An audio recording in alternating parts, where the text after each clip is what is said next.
AskReddit by Nusha Boy.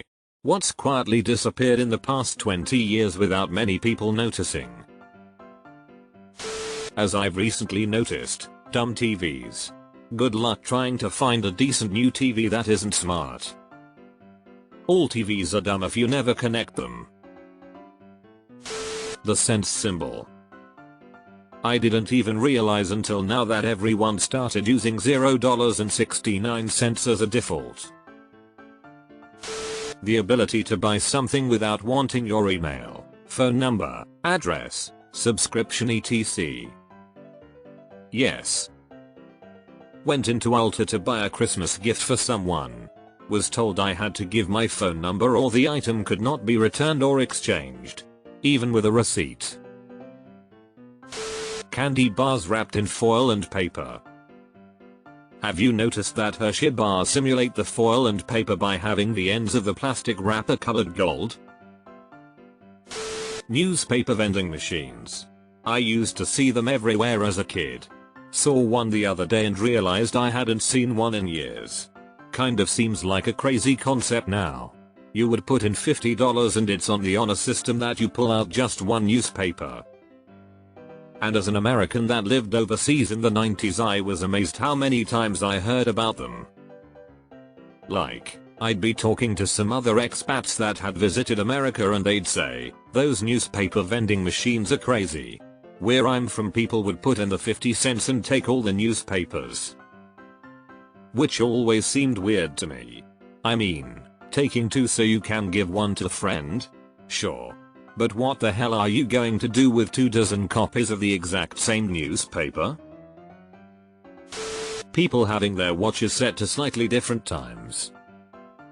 I remember being with friends and making sure we synchronized our watches when we had to meet back up at a specific time. Home phones.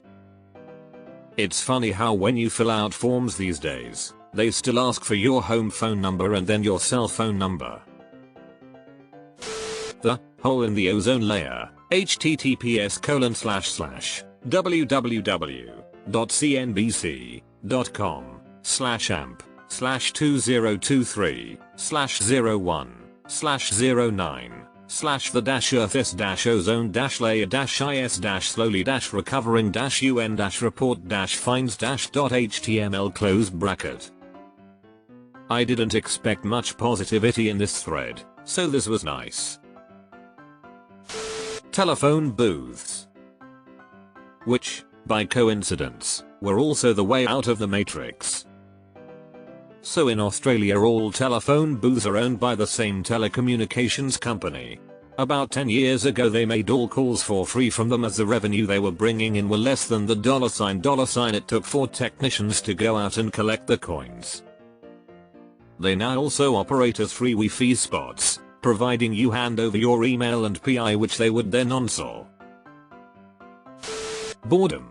People used to spend so much time with nothing to occupy their minds aside from their own thoughts while standing in line, sitting in a waiting room, etc. Now everyone reaches for their phone to fill every minute of downtime. I hate what owning a smartphone has done to me. When I was a child, I could sit in the car, no entertainment but the car radio, which my dad controlled, and the window, and be perfectly happy to like 30-60 minutes, no problem. If the radio wasn't to my liking, I'd just imagine Spider-Man fighting Batman, or what a vampire werewolf hybrid would be like, or other fun kid stuff. Now, as an adult, I don't have nearly that degree of patience. Hard to go more than 10 minutes without checking my phone, and I know it's a problem and I hate it, but at the same time, day-to-day life has become almost impossible without a smartphone. It's like trying to quit smoking if the whole world has become one big cigar lounge. The compact, 4-cylinder, 2-seater, no-nonsense pickup truck. If you want a pickup now it has to be a massive luxury tank that costs 80 grand. Add functionality of said $80 K-truck exclamation point. They are too tall. Can't get shit out the bed from the side. Tool chest mounted? Gotta get in the bed to access it exclamation point. Used to step on toe ball and jump over gate into the bed. Now they design bumpers and tailgates with steps FFS. Also, ground clearance hasn't improved since the 90s. So why so tall? Is it LDE? Privacy. You gotta approach every public interaction these days with the possibility that it will be filmed and put on Twitter. Variety. Everything is becoming the same 10 mega corporations. Just waiting for Ford, Meta and Pepsi to merge. At Fetsy, we already know everything about you. Quality written news articles by people with post-secondary education. A lot of journalists have post-secondary education still. The problem is that they don't have subject matter expertise in the actual area they write about, and if you do, you can really tell that they don't. Toy stores. Kids growing up nowadays don't know what it's like to go to a toy store. They have to settle with the toy aisle at Target or Walmart. We still have Toys R Us in Canada. Quality of things like furniture, clothing, cookware, appliances, etc. Growing up, all of those things were kept, passed along, lasted, worth getting fixed. Now nothing is made to be long lasting. It's cheaper now to throw out a TV than it is to get one fixed. Everything seems more disposable now. Especially lately, with social media bombarding people with products they don't actually endorse or know if they work. Things don't last to be able to pass on to another generation.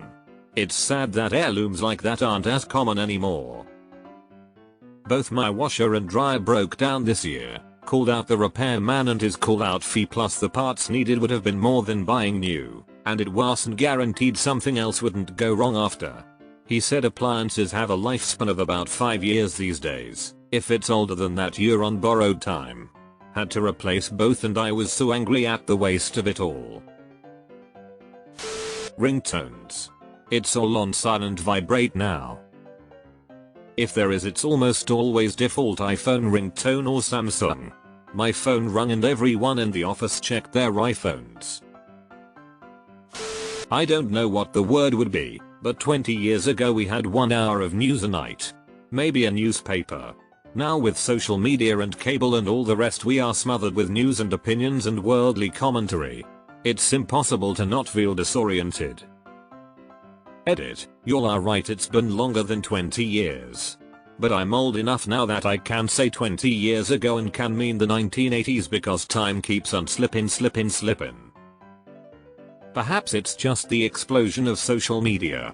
20 years ago is around the time FB launched Ike. That changed cable news from I'm watching CNN a bit to seeing articles and opinions shared rapidly fire style all day. Happy New Year. What year is it? 2012. While at the same time the amount of quality news has diminished. The amount of product in their respective packages. Packages roughly the same size, but the actual amount of product. Shrinkflation. Appliances that don't have an internal computer for Wi-Fi. My last clothes dryer had a button and a motor. My new one, much more complicated. Still don't know why my fridge has Wi-Fi and wants me to download an app for it. All I'm saying it, back in the day, an informed homeowner would be able to fix nearly anything they owned with a screwdriver and a couple of other tools.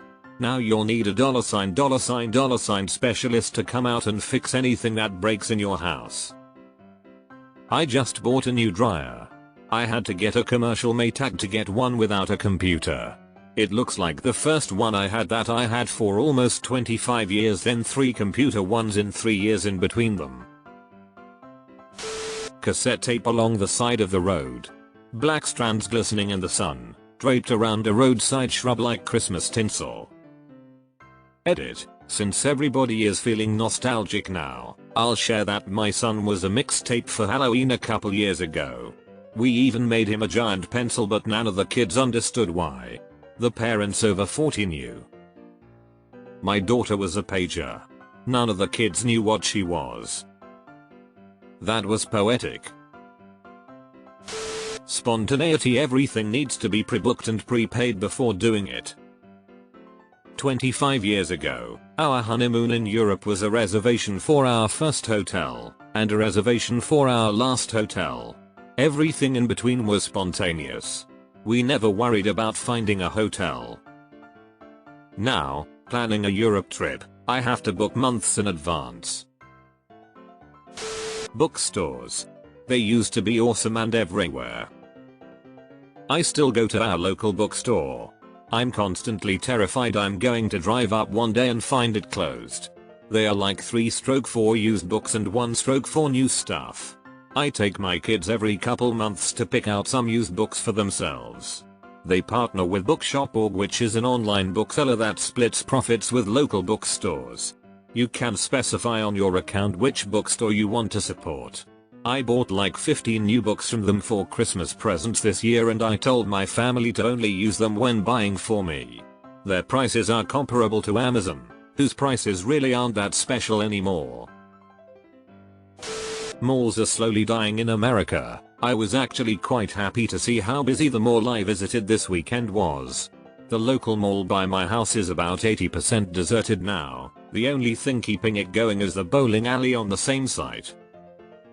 You know what is weird? It's this way for most malls that got overbuilt during the 90s.